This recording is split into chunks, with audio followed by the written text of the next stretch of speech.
David, আজি তোমাক মই এটা 1 মিনিটৰ নীতি শিক্ষামূলক গল্প কম। শুনিবা দেই। মূৰ্খ শহা।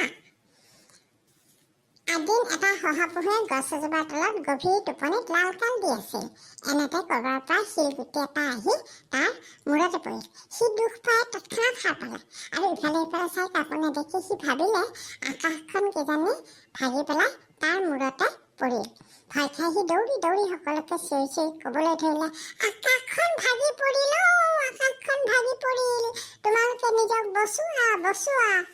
শহাটোৰ কথা শুনিতো হাবিখনত থকা চৰাই চিৰিকটি জীৱ জন্তু আটাইয়ে ভিৰাই দৌৰিব ধৰিলে। এনেতে শহাটোৰ লগে লগে উৰি অহা এটা পখিলাই হাঁহি হাঁহি শহা আৰু বাকী জীৱ জন্তুবোৰক ক'লে, হেৰা বন্ধুসকল, মোৰ কথা শুনা, আকাশখন ভাঙি পৰা নাই নহয়, এটা শিলগুটিহে শহাটোৰ মূৰত পৰিছে। শহাটোৰ কথা শুনি ভয়ত এনেকৈ নদৌৰিবাচোন।